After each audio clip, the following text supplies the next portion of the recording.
السلام علیکم ناظرین، میں ہوں آپ کا میزبان مرزا ندیم بیگ۔ ناظرین محترم، پاکستان کی سیاسی صورتحال کے اندر گزشتہ کافی مہینوں سے جو ہے وہ ایک تناؤ کی کیفیت تھی، اور وہ تناؤ کی کیفیت جو تھی وہ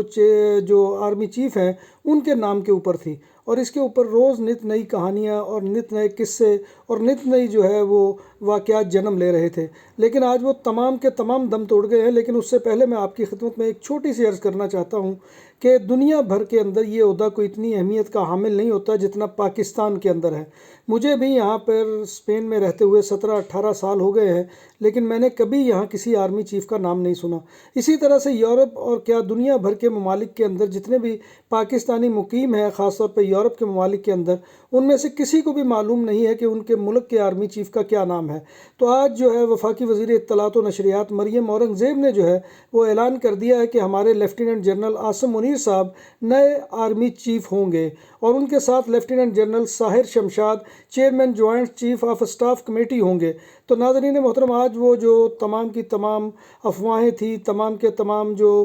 خبریں جنم لے رہی تھی، وہ آج جو ہے وہ ختم ہو گئی ہیں، اور جنرل عاصم نصیر جو ہے وہ نئے آرمی چیف بن گئے ہیں۔